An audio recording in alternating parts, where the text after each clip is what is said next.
এখন আমরা জানি যে চন্দ্রিমা ভট্টাচার্যই ঘোষিত রাজ্য সভানেত্রী ছিলেন, যদিও একটু আগে শুনছি উনি নাকি অস্থায়ী সভাপতি বা অস্থায়ী সভানেত্রী ছিলেন। এখন যে কমিউনিকেট মানে সোশ্যাল মিডিয়ায় তৃণমূল ওখানে কালীঘাটে খুবই এখন মানে সোশ্যাল মিডিয়া ফ্রেন্ডলি আর কি, ফেসবুকেই অবাধ বিচরণ, তো সেখানেই দেখেছিলাম যে রাজ্য সভানেত্রী চন্দ্রিমা ভট্টাচার্য, মহিলা তৃণমূল কংগ্রেসের সভানেত্রী মালা রায়, যুব তৃণমূল কংগ্রেসের সভানেত্রী সায়নী ঘোষ। আমার শুধু একটা কথাই বলবার যে চন্দ্রিমাদি এসেছিলেন আজকে, আপনারা সবাই জানেন, দীর্ঘক্ষণ চন্দ্রিমাদির সঙ্গে আমরা অনেকেই ছিলাম। আসলে মানে একটা পারিবারিক প্রাইভেট লিমিটেড কোম্পানিতে মানে মালিক ছাড়া আর কারুর ওপরই ভরসা রাখা যায় না।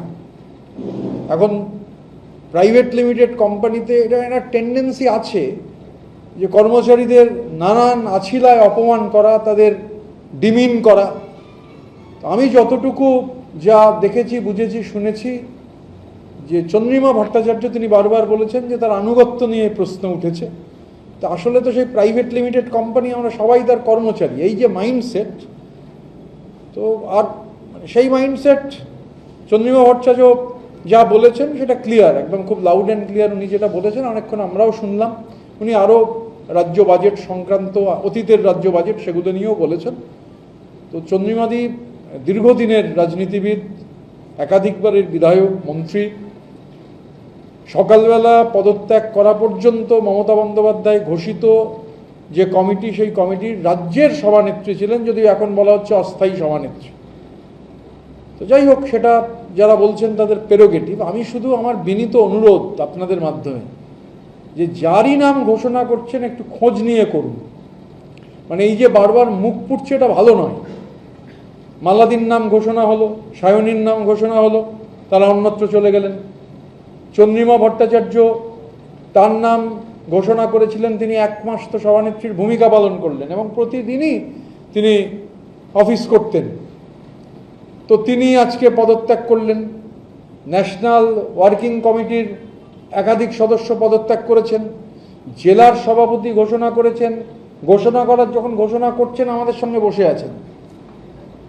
রাজ্যের মেম্বার আছে লিস্ট, যার নাম লিখছেন, যার নাম ঘোষণা করছেন, তিনি আমাদের সমর্থন জানিয়ে গেছেন তার আগে। এই যে খোঁজ না থাকা, মানে প্রাইভেট লিমিটেড কোম্পানিতে একটা বিপর্যয় হওয়ার ফলে প্রাইভেট লিমিটেড কোম্পানি আর তার যারা দু চারজন ম্যানেজিং ডিরেক্টর আছেন, কুইজ মাস্টার মার্কা ম্যানেজিং ডিরেক্টর, এরা ঠিক ঠাউর করে উঠতে পারছেন। আর গ্রাউন্ডের পলিটিক্স সম্পর্কে যেহেতু এদের কোনো খবরাখবর নেই, আমার শুধু বিনীত অনুরোধ, কারণ নতুন নতুন নাম ঘোষণা হচ্ছে, আবার যদি কেউ পদত্যাগ করেন আবার নতুন নাম ঘোষণা হবে। আমি বিনীতভাবে বলতে চাই যে মুখ পোড়াটা ভালো নয়।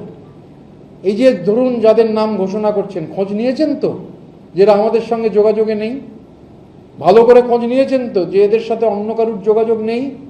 ভালো করে খোঁজ নিয়েছেন তো এরা প্রাইভেট লিমিটেড কোম্পানির একজন শেয়ার হোল্ডার, একজন মালিকের বিরুদ্ধে কোথায় কি বিবৃতি দিচ্ছেন? সেই মালিক যা বিবৃতি দিয়েছেন তার উল্টো বিবৃতি কোথায় যাদের নাম ঘোষণা হয়েছে তারা দিয়েছেন কিনা খোঁজ নিয়ে নিন। আবার মুখ পুড়বে। সেই মেসেজ বাজারে এলে ভালো হবে না যে কেউ একটা লিখে পাঠাচ্ছেন কোথাও, আমার সঙ্গে 7 জন আছেন, আমাকে সুযোগ দেওয়া হোক। হয়তো আজ থেকে 1.5 মাস আগের পুরনো মেসেজ, কিন্তু প্রয়োজনে সেগুলো বাজারে আসবে। তাই আমার বিনীত অনুরোধ, নাম ঘোষণার আগে ভালো করে খোঁজ নিয়ে নিন, নালে আবার মুখ পুড়বে। আবার বলতে হবে যাদের নাম ঘোষণা করেছিলাম তারা সব অস্থায়ী ছিল।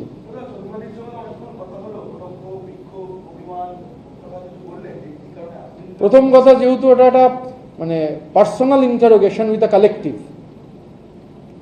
আমরা সবাই ছিলাম, তো কি কথা হয়েছে সেটা অবশ্যই বলবো না, এটা তো মানে প্রাইভেসির প্রশ্ন।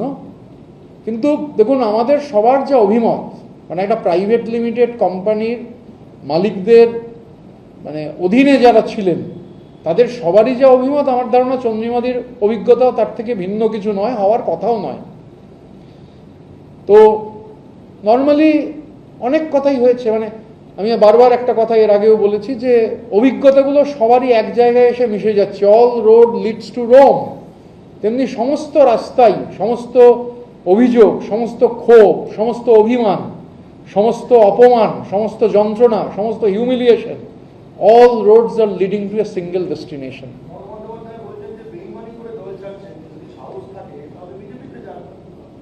আচ্ছা, আমার শুধু একটা কথা বলার, ধরুন ইন্ট্রোস্পেকশন বলে তো একটা ইংরেজিতে কথা আছে। আচ্ছা ধরুন এত লোক বেঈমান, শুরু হয়েছিল তো আমাকে আর সন্দীপনকে দিয়ে, তারপর যে যাকেই দেখছেন তাকেই তো একটা মিউনিসিপ্যালিটির একজন মিউনিসিপ্যালিটির চেয়ারম্যান এসে বসেছিলেন, হয়তো এখনো খবর পৌঁছয়নি, প্রাইভেট লিমিটেড কোম্পানির মালিকরা খবর পাননি, পেলে একটু বাদেই সেখানে লেখা শুরু হবে ও বেঈমান।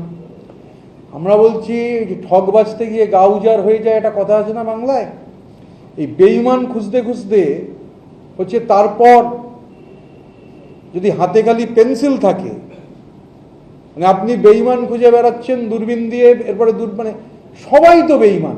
আচ্ছা বেঈমানির কথা বলতে হলে বা বেঈমানি গদ্দারি কথা বলতে হলে একটা রাজনৈতিক দল থেকে অন্য রাজনৈতিক দলে যাওয়ার ব্যাপার হলে, তো এই যে তৃণমূল কংগ্রেস তৈরি হয়েছে, তৃণমূল কংগ্রেস তৈরি হওয়ার আগে যারা তৃণমূল কংগ্রেস তৈরি করেছেন তারা তো কংগ্রেস করতেন। এই যে কথা হচ্ছে, একজন বলছিলেন শুনছিলাম যে চন্দ্রিমা ভট্টাচার্যকে সব দেওয়া হয়েছে। আমরা যদি বলি যারা তৃণমূল কংগ্রেস তৈরি করেছিলেন, রাজীব গান্ধী তাদের সব দিয়েছিলেন। সুতরাং একটা ইংরাজিতে খুবই বিখ্যাত প্রবাদ বাক্য, people in glass houses must not throw stones. তো কাঁচের ঘরে বসে ঢিল ছুটতে নেই। আর আমি আবারও বলছি, ভালো করে খোঁজ নিন যাদের নাম ঘোষণা হচ্ছে। আজ থেকে সপ্তাহ দুয়েক বাদে যদি বেরোয় যে বিধানসভায় শপথ গ্রহণের আগে থেকেই কোথায় মেসেজ পাঠিয়েছেন আমার সঙ্গে 7 জন আছে। আর আমি আজকে আরেকটা কথা বলছি, ভালো করে মানে দায়িত্ব নিয়ে বলছি, কার টাকা কোথায়, কোন দেশে, কোন সাংবাদিকের ভাইয়ের কাছে আছে, এগুলো কিন্তু এবার হচ্ছে ধীরে ধীরে প্রকাশ্যে আসবে। কোন টাকা, সারদার টাকা না অন্য কিছুর টাকা, সেই টাকা কোন সাংবাদিকের বিদেশে কর্মরত ভাই ইউরোপে তার কাছে পাচার হয়েছে, আমরা তো তদন্তের দাবি জানাবো। সুতরাং সাধু সাবধান। আমি বললাম তো যে সৈকত আমার পুরনো বন্ধু, মানে বহুদিনের বন্ধুত্ব। সৈকতকে আমি বহুদিন ধরে চিনি।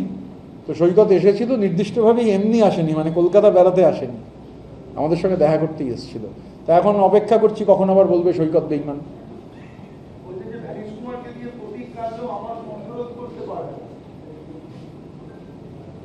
আসলে ধরুন নির্বাচন কমিশন একটা অ্যাপেক্স বডি। নির্বাচন কমিশনার বা মুখ্য নির্বাচন কমিশনার বা অন্য 2 জন নির্বাচন কমিশনার, তাদের চেয়ারগুলো হচ্ছে প্রাতিষ্ঠানিক পোস্ট।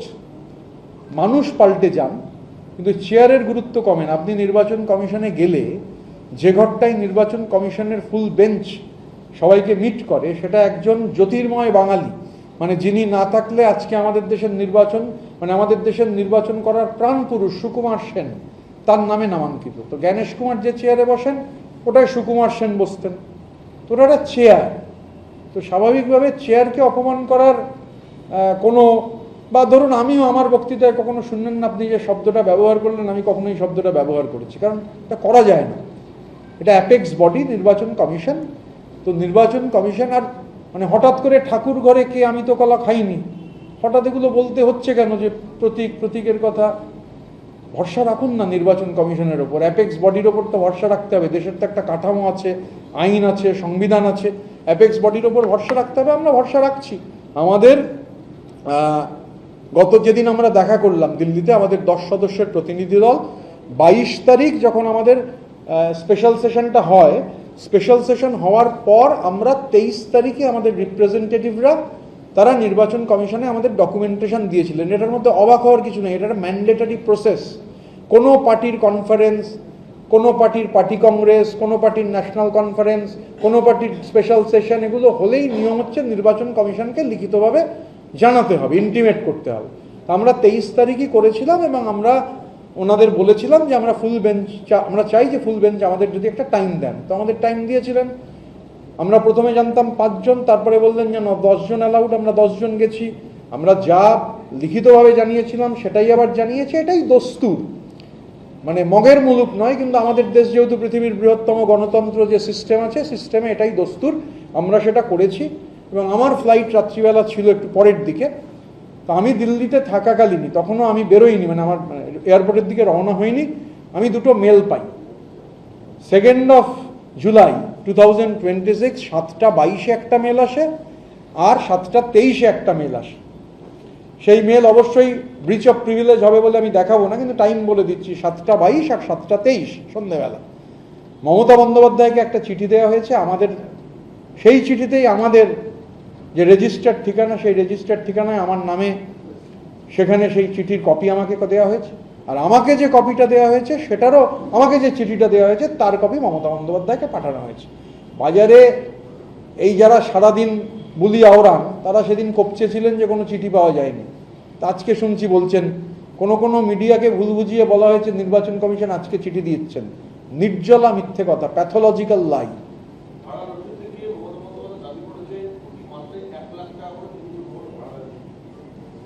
এটা তৃণমূল ভবনের, মানে যিনি মালিক তাকে আপনাকে জিজ্ঞাসা করতে হবে, আমি তো ভাড়া নিই না। তৃণমূল ভবনের মালিক তাদের যা বক্তব্য সেটা ক্লিয়ারলি বলে দিয়েছেন। এবং একাধিক রুম কিন্তু জানবেন যে তৃণমূল মানে অলরেডি তারা নিয়েছেন একাধিক ঘর, আমার কাছে যা খবর আছে, 2তলা 3তলায় একাধিক রুম তারা ইতিমধ্যেই নিয়েছেন। তো এটা আপনাকে মালিককে জিজ্ঞাসা করতে হবে। তো এই বিষয়ে কে কাকে ভাড়া দিয়েছে, এখন এই ভাড়ার টাকা ওটা কয়লার টাকা, বালির টাকা, গরুর টাকা, ডোলোমাইটের টাকা, ডায়মন্ড হারবার এফসির টাকা, ডেরেক ওব্রায়েন অ্যাসোসিয়েটসের টাকা, মানি লন্ডারিং এর টাকা কিনা, এ তো তদন্ত সাপেক্ষ, তদন্ত হলে বেরোবে।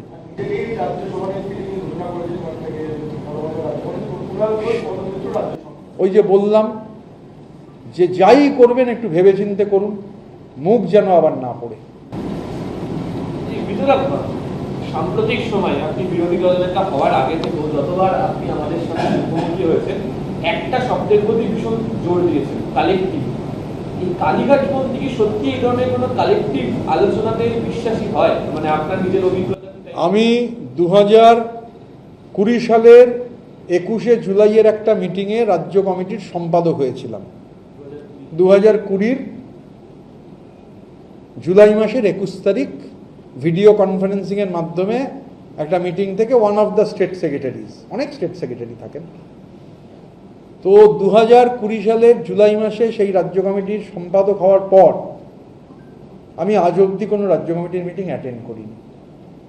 তো হতে পারে, মানে আমি আরও যারা হয়েছেন তাদেরও জিজ্ঞাসা করেছি, তারাও করেননি। তো ইট এক্সপ্লেন্স দ্য কালেকটিভ। আর আমাদের ক্ষেত্রে হচ্ছে আমরা এই সপ্তাহে, মানে কামিং উইকে, মানে আমরা একটা প্রাথমিক আলোচনা হয়েছে, কিন্তু যেহেতু ফর্মালি সবাইকে ডাকা হয়নি, আমরা বুধবার বা বৃহস্পতিবার আপনাদের যারা আছেন সবাই মিলে বসে, কারণ সামনের সেশন আছে, তার স্ট্র্যাটেজি ঠিক হবে, বিধায়কদের নিয়ে মিটিং আমরা করব, আর ন্যাশনাল ওয়ার্কিং কমিটিও আমার সঙ্গে চেয়ারম্যানের কথা হয়েছে। তো চেয়ারম্যান মিটিং ডাকবেন, মিটিং যেদিন ডেট জানা যাবে আমরা সবাই সেখানে উপস্থিত হব, যা হবে কালে